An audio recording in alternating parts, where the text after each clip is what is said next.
समाज के चहेते कार्यकर्तागण, मैं सभी का क्रांतिकारी अभिनंदन करती हूँ और मंचासीन समाज के चहेते राष्ट्रीय जनता दल और महागठबंधन के अधिकारी पदाधिकारीगण जो यहाँ उपस्थित हैं, उन सब का हार्दिक अभिनंदन, धन्यवाद और आभार व्यक्त करती हूँ। जैसा कि काफ़ी विस्तार से सभी ने कल की जो कार्यक्रम है, कल का जो उद्देश्य है, उसके लिए विस्तार से अपनी बातें रखी।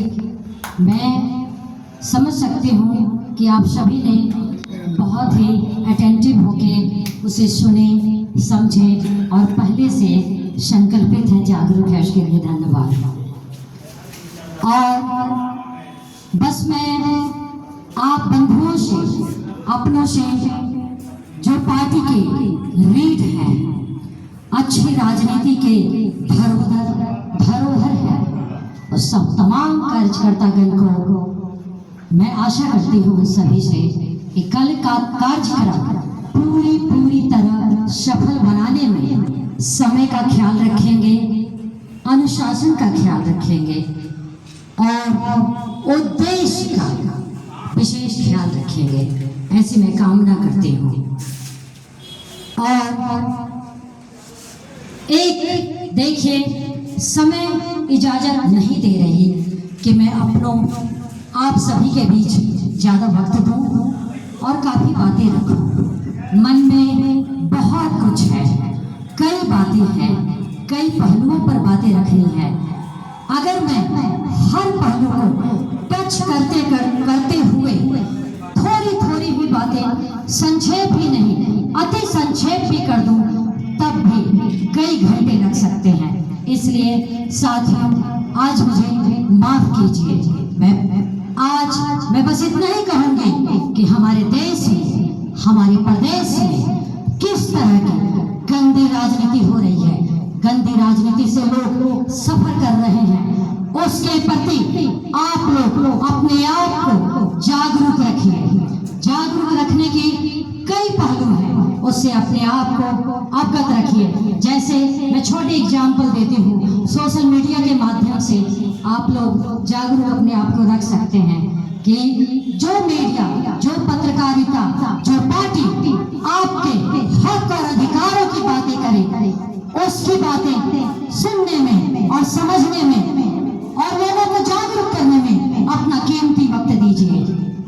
इसलिए आज एक बात, भले ही लेट हो जाए तो सही, लेकिन एक बात मुझे कहने का दिल से है।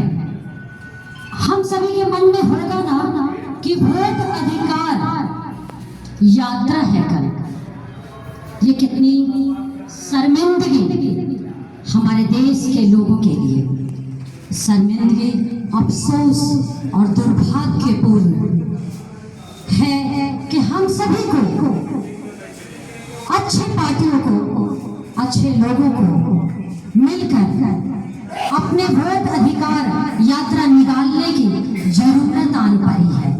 क्यों आन पड़ी ये जरूरत? कभी सोचा हम लोगों ने ये जरूरत आन ही क्यों पड़ी? इसलिए आन पड़ी साथियों कि हम सभी देशवासियों से एक भूल हुई है और वो भूल बहुत बड़ी हुई है। इसको अगर आलोचना के रूप में ही हमारा देशवासी लेगा तो ले ले, बगावत ही सही, हम बागी हैं साथियों।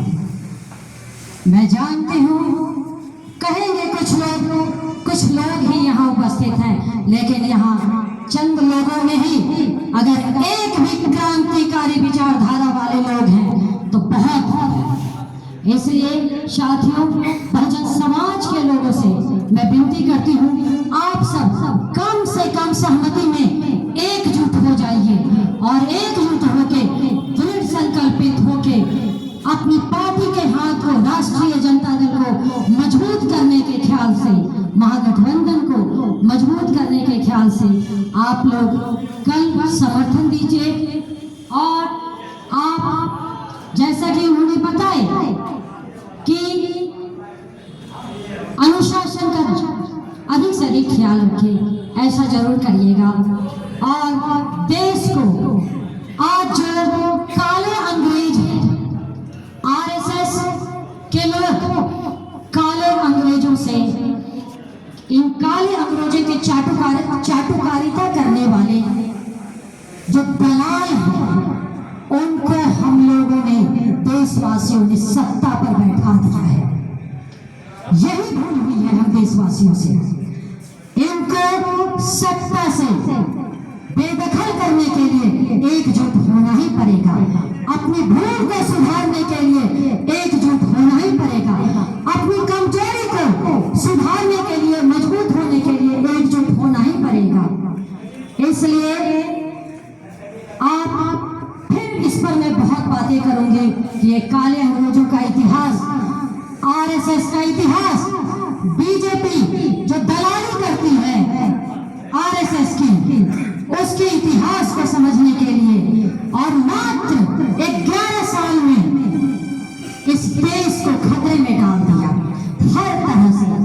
आप वो जो भी जुमला करती है, जो वादा होता है उसका, वो जुमला होता है, सही मायनों में वो जुमला होता है।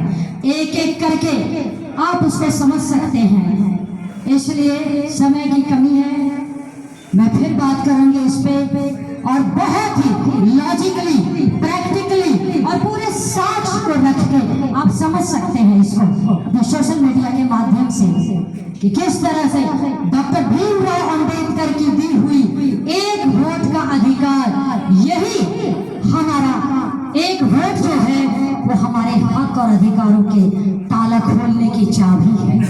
उसी ताले की चाबी को लेने की चाबी को ही खो देना चाहती है और आपसे छीन लेना चाहती है। छीनने देंगे नहीं ना। इसलिए आप लोग एकजुट हो जाइए। याद रखिए, विचारों का रिश्ता खून के रिश्ते से भी ज्यादा मजबूत होता है। इसलिए साथियों, कम से कम सहमति पर एकजुट हो जाइए। ये आपकी अपनी बहन, अपनी बेटी आपके बीच कोई नेता बनने का ख्वाब लेकर नहीं आई है। माइक पकड़ना मुझे न कभी शौक रहा है, न नेता बनना कि मैं इच्छा रखती हूँ। मैं मेडिकल लाइन में थी, वहां भी मैं सेवा करती थी और मैं खुश थी अपने पेशा से। आप जाकर पूछेंगे, मेरे रोम रोम में वो सेवा की नीति समाहित है। इसलिए आपके चहेते माननीय अशोक महतो जी से, आप लोगों के संजोग से ये मुझे अर्धांगिनी बनने का जो मौका मिला, इसको मैं एक क्रांतिकारी अंदाज में ले रही हूँ। एक सौभाग्यशाली संजोग